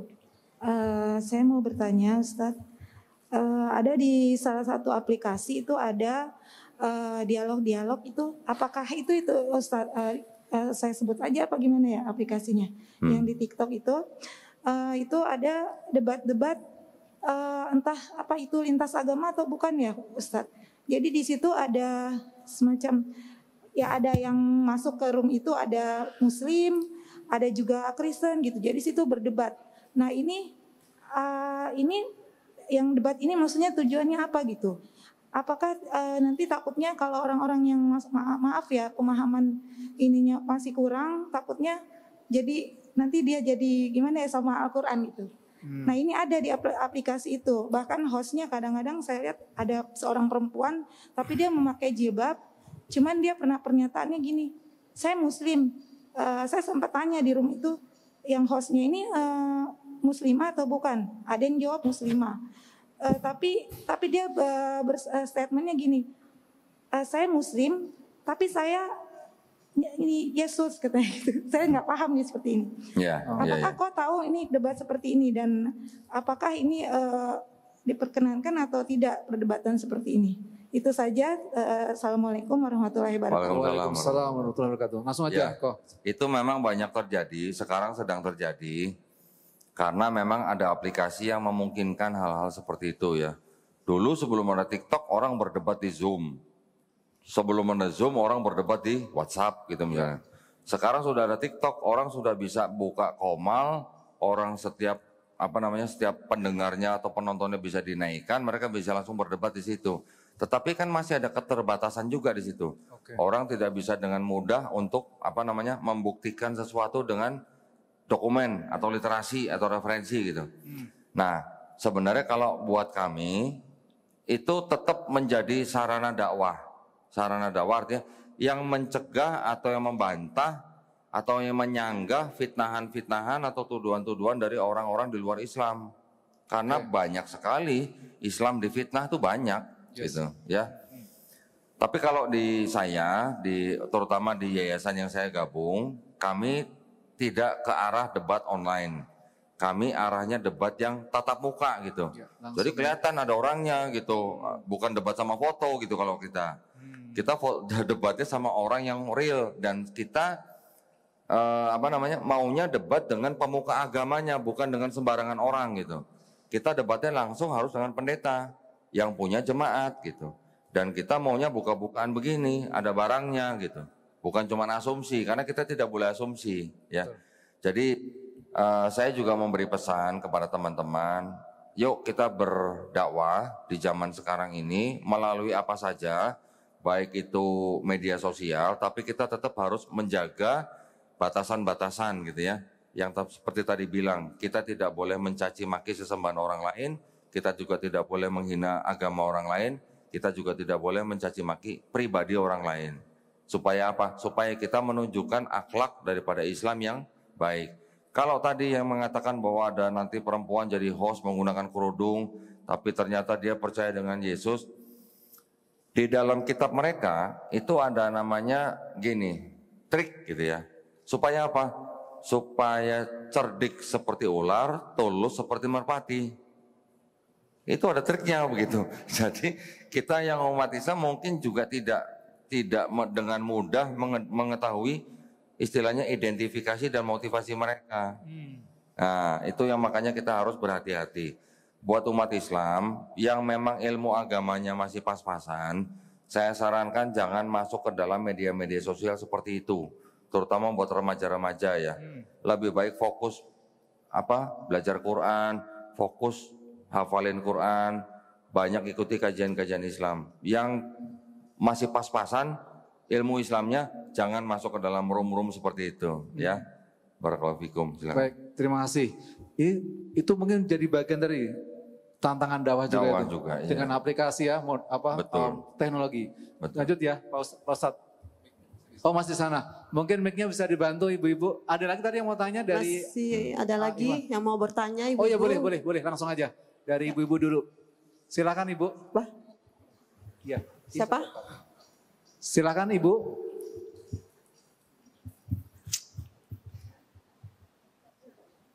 Habis ibu-ibu nanti ke Oh, nggak ada lagi. Oh, nggak ada lagi. Nggak ada lagi. Baik, ini dari bapak-bapak. Bapak-bapak. Nah, ini ada sahabat saya nih. Ini juga mantan kafir. Oh, mantan kafir. Silakan sebutin nama. Mantan non muslim. Nama dan dari mana? Mantan kafir. Ya, silakan. Jangan mualaf terus gitu ya. Masa mualaf terus ya? Mantan kafir lah ya. Assalamualaikum warahmatullahi Waalaikumsalam wabarakatuh. Waalaikumsalam warahmatullahi wabarakatuh. You are not alone. Masya Mantan Allah. kafir. Takbir. Keren. Allah Akbar. Ya, nama saya Ko Aziz lo. Ah, Ya temannya Ko Dondi juga sih. Kok gini loh kok. ah. Yang kadang sering luput dari pertanyaan orang gitu kan ya. Orang lebih terpesona dengan kisah sebelum Muslim gitu. Kita tahu Ko Dondi luar biasa ya. Mahir dalam perdebatan, dalam Alkitab gitu kan. Juga bisa menghadirkan dalil dari Al-Quran juga gitu ya, kita lihat. Nah ini sebenarnya dua hal yang bertolak belakang sebenarnya kan. Satu Alkitab, masih belum Muslim. Kemudian mempelajari Al-Quran di mana masa sudah Muslim. Nah gini kok, apa yang luar biasa yang Ko Dondi dirasakan di dalam Islam setelah masuk Islam sehingga ketika saat ini berdakwah dengan menggunakan ayat-ayat Injil pun tidak terpengaruh dengan kerinduan kepada iman masa lalu katanya. Enggak, soalnya saya pernah gini kok. Ngeledek ini. Ini Enggak, saya pernah ditelepon sama temen diginiin. Ziz, apa? Lo nggak rindu sama iman masa lalu? Saya bilang gini. Oh coba sini yuk kita ngomongin tentang rindu. Gak datang kok, gak berani kok gitu loh. Jadi gitu. Makanya saya tanya, apa yang Ko Dondi dirasakan dalam Islam sehingga walaupun masih mengkaji ayat-ayat Injil, bahkan ayat-ayat ya kitab-kitab terdahulu, dan juga mengkaji Al-Quran, Kodondi tetap istiqomah dalam Islam. Masya Allah. Ini sebenarnya pertanyaan MC nih, kalau ditanya sama jamaah. Silakan kau langsung aja kau. Tadi saya mau nanya itu. Enggak, ini Wicak, nanyanya. ada pertanyaan satu lagi nanti boleh, sekalian boleh. jawab. Boleh saya jawab Dari dulu teman nggak? Saya jawab dulu aja ya. Kata Takut lupa nanti. Pak Fauzi, katanya mau dijawab dulu katanya, takut lupa katanya. Oh, Iya, silakan, jawab dulu ya. silakan Ya. dijawab. Silakan kok. Ini tadi nanyanya kangen agama lama atau kangen harumnya babi? Bahasanya halus ya. Bahasanya halus. Halus. Jadi ya alhamdulillah ketika sudah menjadi seorang muslim sama sekali udah nggak ada keinginan untuk makan babi. Masya Allah. Alhamdulillah. Bener. Saya nggak tahu gimana ceritanya ya. Oke. Pokoknya sudah nggak ada aja rasa keinginan begitu. Hidayah itu. Nah, tetapi tadi menjawab kohlu. Ini kalau saya panggilan mesranya kohlu panggilnya. Masya Allah. Ya. Kenapa bagaimana saya istiqomah? Karena saya menganggap bahwa Al-Quran ini sebagai al-muhaimin. Ya, al-muhaimin artinya apa? Batu ujian, pengoreksi. Pengoreksi apa? Dari kesalahpahaman orang-orang yang dulu menerima kitab-kitab pada waktu bangsa Israel. Ketika dia menjadi al-muhaimin, sebelumnya Quran juga menjadi yang disebut dengan musodik, membenarkan daripada kitab-kitab sebelumnya yang diturunkan. Ya. Tetapi tadi saya sudah jelaskan bahwa yang disebut dengan Taurat, Zabur, Injil yang di dalam sini itu bukan ini dan bukan ini gitu ya. Kemudian setelah musodik, al-muhaimin juga menjadi mubayyin yang menjelaskan daripada kesalahan-kesalahan umat-umat terdahulu. Itu yang menjadikan saya pegangan bagaimana saya istiqomah kalau ya. Tetapi ketika saya berdiskusi atau saya berdialog dengan teman-teman yang masih Kristen, saya juga mengatakan bahwa di dalam kitab ini masih ada sisa-sisa kebenaran masih ada. Masih ada. Masih ada. Kira-kira berapa persen? Saya berani katakan itu, ya. Gini. Ini kan tadi saya bilang ini kan kitabnya orang Yahudi. Yes. Kitabnya orang Yahudi ini menjadi separohnya kitabnya orang Kristen. Oke. Separohnya, bahkan lebih malah kan. Perjanjian lama. Ini kan jadi perjanjian lama. Melalui kitab yang disebut dengan kitab Septuaginta di sini nih. Nah ini, jadi ini tadinya bahasa Ibrani diterjemahkan menjadi bahasa Yunani, kemudian menjadi separohnya kitab orang Kristen. Oke. Saya masih berani mengatakan bahwa di dalam kitab ini itu masih ada sisa-sisa kebenaran. Contohnya apa? Ulangan 6 ayat 4 misalnya. Dikatakan dalam bahasa Ibraninya Adone Elohenu, Adone Ehad. Nggak ngerti saya. Dengarlah hai bangsa Israel, Tuhan Allah kita, Tuhan itu Esa. Oke. Ada kata-kata apa tadi? Ehad. Esa. Kita sering membaca, mungkin tiap hari kita juga baca. Qul huwallahu ahad. Ya kan? Ada ehad, ada ahad. Ini sebenarnya dua kata yang maknanya sama gitu. Yang satu bahasa Ibrani, satu bahasa Arab. Oke. Terus kemudian di dalam kitab orang Yahudi ini juga mengatakan apa? Tuhan itu bukan manusia. Tuhan itu bukan anak manusia. Tuhan itu tidak akan berubah. Langit daripada segala langit itu tidak akan bisa memuat Tuhan gitu katanya. Gimana ceritanya? Ya. Kalau kita baca surat Al-Ikhlas nyambung nggak? Ya, kayaknya pas sama ya, miripnya. Masuk gitu. Masuk. Ada lam yalid walam yulat, ada walam yakullahu kufuwan ahad. Sebenarnya kan berarti kan akidahnya sama. Jadi kitabnya orang Yahudi ini walaupun di dalamnya banyak kontradiksi, tetapi masih bisa disebut tauhid gitu. Ada sebagian yang masih benar gitu ya?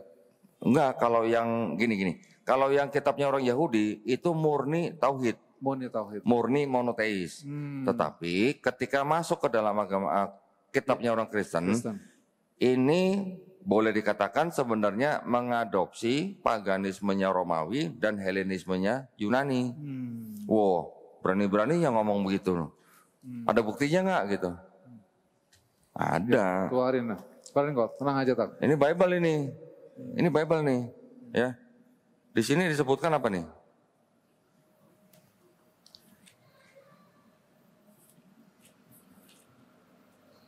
Nih.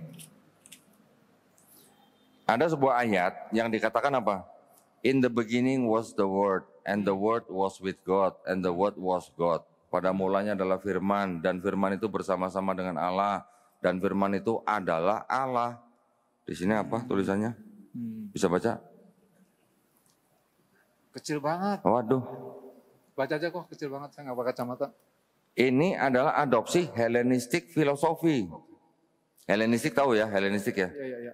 Jadi di daerah ya Mesir, Palestina, Arab Saudi, kemudian Persia, India, ke atas lagi Yunani, Romawi, daerah sini semua ini kan pernah mengalami yang disebut dengan era Helenistik gitu. Dari mana era Helenistik? Era Helenistik adalah budaya yang dibawa oleh Yunani kuno ketika Yunani melalui Raja Alexander Agung menguasai daerah-daerah situ setelah mengalahkan Persia. Ya, kira-kira di abad keempat sebelum Masehi. Nah, ketika semua daerah itu dikuasai oleh Yunani, jadi itu ada di dalam era Helenistik. Apa tuh Helenistik? Pernah dengar ya Hercules, tahu kan? Iya. Hercules anaknya siapa? Dewa Zeus. Dewa Zeus ini dewa yang dianggap dewa paling tinggi gitu, ya. Banyak dewa, ada dewa perang, dewa cinta, dewa kesuburan dan sebagainya lah.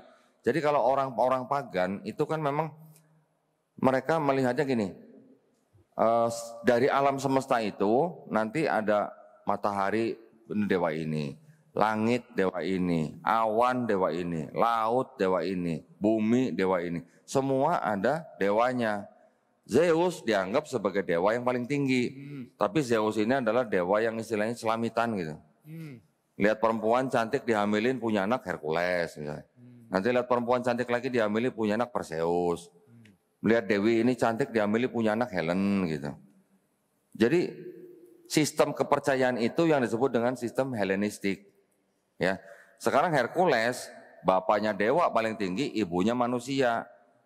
Herculesnya disebut sebagai setengah manusia, setengah dewa. Betul? Di Kristen juga begitu. Yesus disebut sepenuhnya manusia, sepenuh Tuhan. Mirip nggak konsepnya?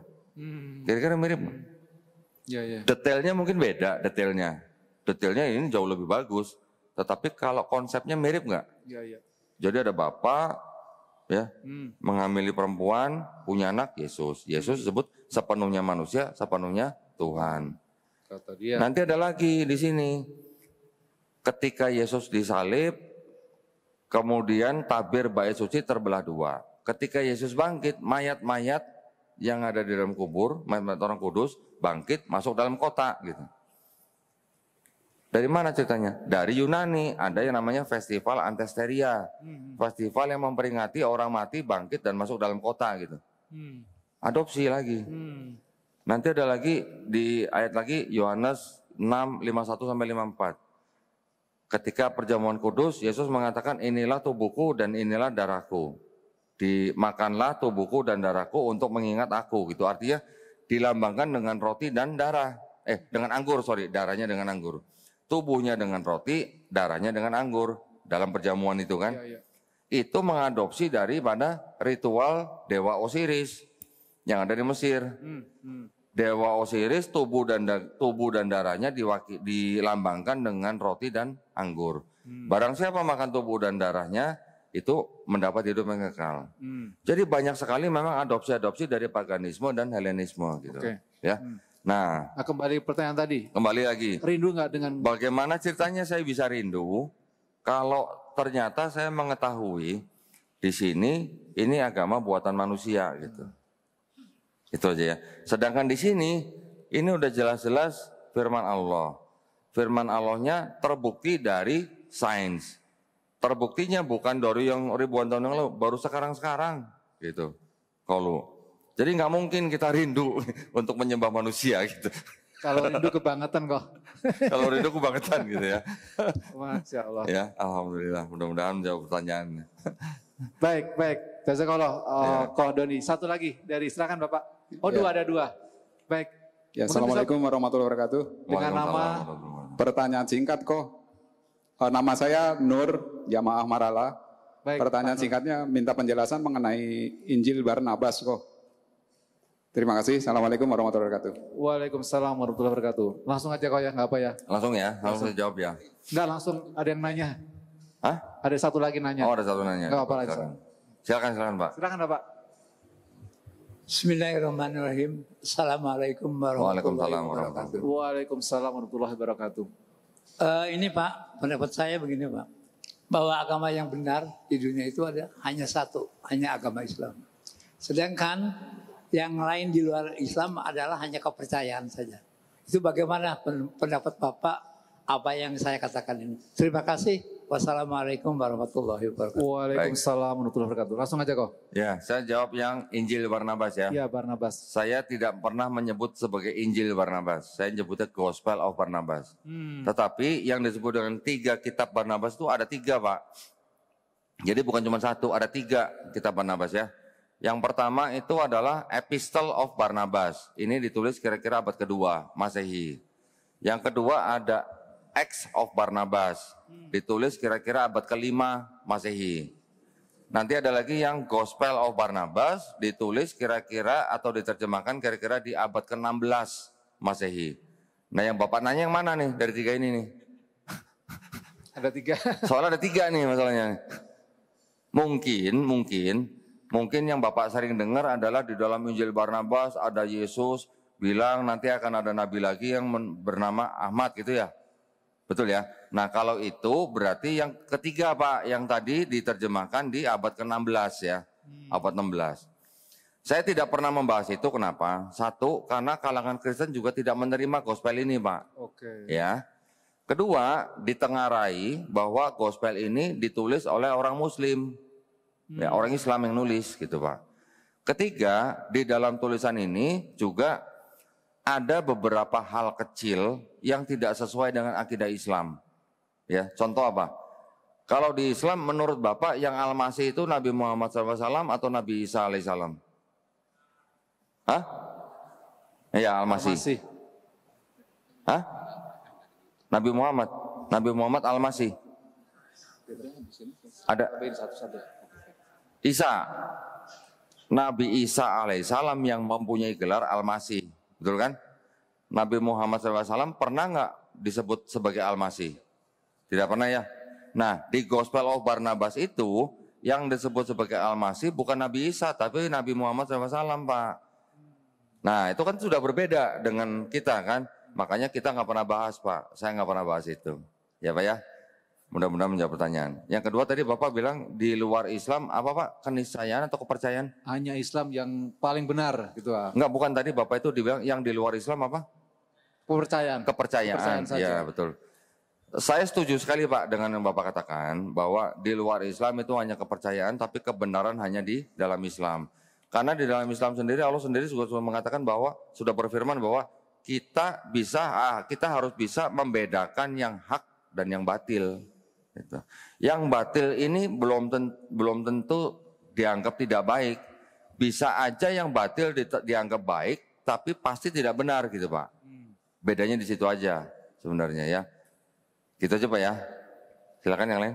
Baik, ini pertanyaan terakhir kok. Ini Ya. dari YouTube. Mungkin bisa dibacakan. Oh dari YouTube. Ya. Ada pertanyaan dari live chat di YouTube yang sedang online dari Bapak Adi Nugroho. Izin bertanya, mau tanya tentang agama Samawi Koh Ustadz Dondi. Bagaimana sejarahnya kitab-kitab agama Samawi selain Al-Quran ini bisa berbeda, bahkan menjelek-jelekkan nabi-nabi utusan Allah. Mohon penjelasan. Waduh, ini kalau mau dijelasin detail bisa 2 hari dong. Panjang ya. Secara singkat ya, aja. singkatnya aja kok, silakan kok. Gini aja. Saya mau tanya nih ke jamaah nih, yang insya Allah dirahmati Allah SWT. Sebagai umat Islam, ya sebagai umat Islam, yang disebut sebagai agama Samawi itu ada berapa? Hah? 3 kata. Ada lagi? Berapa? 1. Ada lagi? Saya tadi ngomongnya sebagai umat Islam ya. Bukan sebagai mahasiswa, bukan sebagai profesor, bukan sebagai peneliti ya. Saya nanya sebagai umat Islam. 1. 1. Ada berapa? Ya, kita kan beriman pada ini. Ya. Tadi kita udah bilang, kita bahwa yang ini bukan Taurat yang di sini. Ini bukan Injil yang di sini. Gitu. Jadi berarti kalau bilang 3, berarti inna dina indalohilnya Islamnya salah dong. Enggak pas. Nah gitu ya. Bapak keren Pak. Jadi inna dina indal Islam itu bukti bahwa agama samawi sebagai Islam kita harus bisa bilang satu, cuman Islam aja gitu. Nanti kalau ada Kiai Haji ngomong semua agama sama, nah lo hati-hati lo gimana tuh? Berani nggak? Berani nggak bantah? Kalau ada Kiai Haji ngomong semua agama sama. Waduh. Kalau sama kenapa nggak masuk Islam aja? Perlu ditanya lagi dong. Gitu ya. Tapi kalau tadi yang bertanya itu bagaimana ceritanya agama samawi itu kitabnya bisa berbeda-beda gitu ya. Saya cerita secara singkat aja nih bahwa pertama kali ini timbul ini kan dikarenakan ketika bangsa Israel itu sedang mengalami pembuangan dari tanah Palestina atau Kanaan ke Babilonia. Israel kan kita paham ceritanya lah ya, mungkin dari ketika mereka sudah keluar dari Mesir, ketika dipimpin oleh Nabi Musa alaihissalam, ketika mereka sudah menjadi bangsa sendiri, mereka dipimpin oleh 12 hakim-hakim, kemudian mereka minta kepada nabinya untuk diberikan raja atau diangkat raja, Tolut ya, kemudian menjadi kerajaan Israel. Kerajaan Israel kemudian terpecah menjadi dua ketika Nabi Sulaiman wafat alaihissalam. Kemudian ketika kerajaan Israel utara dan selatan ini sudah terpisah, masuklah bangsa Assyria menguasai utara. Kira-kira di abad ke-8 sebelum Masehi, tahun 722 sebelum Masehi. Masuk bangsa Babilonia, kira-kira di abad ke-6. Dikuasai semua nih Israel nih. Baru bangsa Israel ini dibawa ke Babilonia. Baru di Babilonia ini mereka mulai menyusun ini. Tapi tersusunnya kira-kira sudah sekian ratus tahun gitu lah ya. Baru tersusun di abad ke-5. Nah dari sini baru di abad ketiga sebelum Masehi yang ini diterjemahkan menjadi ini. Dari bahasa Ibrani menjadi bahasa Yunani ya. Bahasa Yunani ini kemudian ini kan masih beredar terus nih sampai Nabi Isa turun, sampai Nabi Isa alaihissalam diangkat. Ini masih beredar. Baru sampai di abad keempat Masehi ini ya. Berarti jarak berapa tahun tuh? Dari abad ketiga sampai abad 4 masih 700 tahun. Baru ini dijadikan separuh kitabnya orang Kristen. Orang Kristen punya kitab-kitab sendiri nih. Ini ditulis kira-kira dari pertengahan abad pertama sampai abad kedua. Nah, yang ini dijadikan satu sama ini. Inilah kitabnya orang Kristen. Bedanya apa sama yang ini? Kalau yang ini tauhid. Tapi kalau ini sudah menjadi Yunani, tauhid, terus kemudian digabung dengan konsep Tuhan yang menyembah Tuhan yang tiga tapi satu tapi tiga, ya kan politeis sebenarnya kan. Mereka mau bilang satu bagaimana tetap aja tiga gitu loh. Ketika yang monoteis digabungkan dengan yang politeis jadi apa? Jadi nggak karuan. Jadi monopoli dong berarti. Monopoli. Ya, tetapi maksudnya gini. Kenapa ini harus ditempelin dengan ini, gitu ya? Nah itu kan pertanyaannya itu. Kenapa mereka nggak bisa berdiri sendiri? Karena di dalam sini ada yang disebut dengan konsep Mesias. Ya, Mesias itu kalau kita mungkin mengenal apa ya, seperti kayak Satiropiningit gitulah. Ya, sosok yang ditunggu-tunggu nanti gitu. Nah, orang Kristen memandangnya bahwa yang dimaksud dengan Mesias di sini itu adalah Yesus. Sedangkan orang-orang Yahudi yang tetap memegang erat Taurat mereka bilang yang Mesias itu bukan Yesus. Bukan Yesus. Karena Yesus tidak memenuhi syarat menurut ini gitu. Syaratnya apa? Syaratnya adalah bahwa yang namanya Mesias itu harus benar-benar manusia. Bukan Tuhan yang turun jadi manusia. Ini kata orang Yahudi ini gitu ya. Pertama. Yang kedua, Mesias itu harus benar-benar keturunan Raja Daud. Atau Nabi Daud alaihissalam melalui anaknya Nabi Sulaiman alaihissalam, kata orang Yahudi ya. Mesias yang mau datang itu nanti dia akan datang ketika di seluruh dunia itu sudah tidak ada orang mengangkat senjata atau tidak ada perang gitu. Nah zaman Yesus turun masih ada perang nggak? Banyak. Mau ada perang dunia pertama dan kedua dan sebagainya. Mesias yang akan datang itu kata orang Yahudi adalah sebagai pemimpin bangsa Israel, dia akan datang ketika semua manusia di bumi ini sudah mengenal Tuhan yang Maha Esa. atau mereka sebut Hashem gitu. Ya. Yang terakhir, orang Yahudi bilang, Mesias yang datang itu bukan orang yang datang menyelesaikan tugas, terus pergi, terus datang lagi gitu. Bukan begitu. Datang cukup sekali sebagai pemimpin bangsa Israel, sudah. Nah, syarat atau kondisi Mesias yang menurut orang Yahudi ini yang berbeda dengan konsepnya Mesias di dalam Kristen. Kristen bilang, Yesus selain Mesias, Nabi, Guru, Tuhan juga, Allah juga, pokoknya semua diborong gitulah. Ya. Semua gelar diborong dalam satu sosok gitu. Itu kan berbeda berarti kan sama yang Yahudi gitu. Ya. Jadi kalau bertanya akhirnya versi-versinya dari mana? Setelah ini menjadi kitabnya orang Kristen, baru diterjemahkan ke bahasa lain-lain, bahasa Latin, bahasa Jerman, bahasa Inggris sampai ke bahasa Indonesia.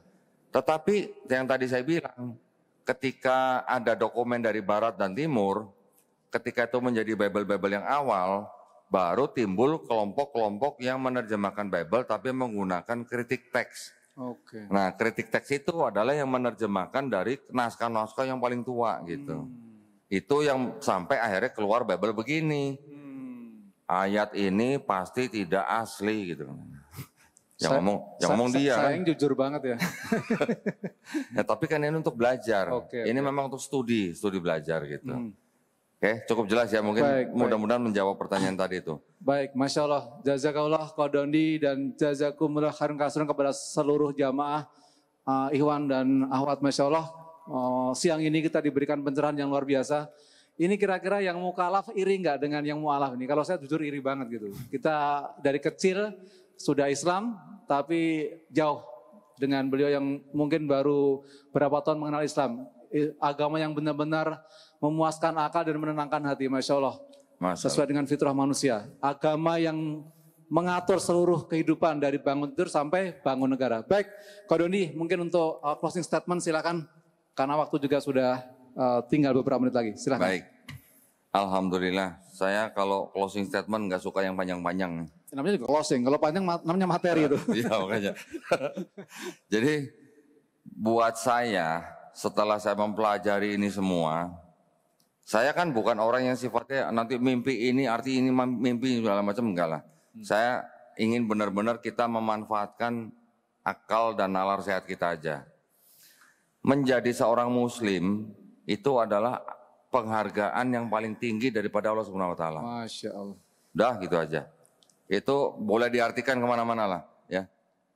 Kita sudah paham dengan rukun Islam, rukun iman, itu semuanya masuk gitu. Masya Allah. Menjadi seorang muslim adalah penghargaan yang paling tinggi dari Allah Subhanahu wa taala. Jadi harus kita syukuri, harus kita jaga, harus kita pegang dengan erat, jangan sampai lepas gitu. Penghargaan. Situ kalau dapat penghargaan dari kelurahan gitu. Waduh. Dijaga apa dibuang? Masya Allah. Dijaga ya. Apalagi Yes, yang memberi kita penghargaan adalah yang menciptakan kita langit dan bumi. Masya Allah. Jadi begitu saja yang dari saya. Mudah-mudahan bermanfaat buat Bapak Ibu di sini, Amin. juga mungkin Allah, yang amin. menonton di media sosial. Saya tidak berusaha untuk mencari polemik atau permusuhan dengan siapa-siapa. Saya hanya berbicara melalui apa yang ada di dalam kitab-kitab mereka. Dengan tujuan untuk membentengi akidah umat Islam dari upaya-upaya pemurtatan. Baik, begitu saja yang dari saya. Wabillahi taufiq wal hidayah. Wassalamualaikum warahmatullahi wabarakatuh. Waalaikumsalam warahmatullahi wabarakatuh. Takbir. Allahu Akbar. Masya Allah, sekali lagi kita ucapkan jazakallah khairan kasih kepada guru kita Kodoni yang sudah memberikan pencerahan siang ini.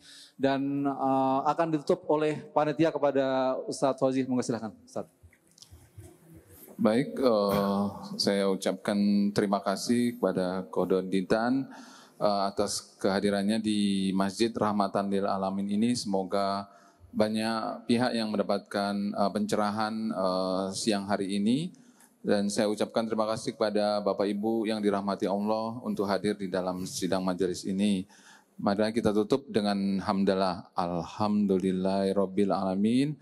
Dan kita tutup dengan doa kafaratul majlis. Subhanallah wa bihamdika asyhadu alla ilaha illa anta astaghfiruka wa atubu ilaik. Assalamualaikum warahmatullahi wabarakatuh.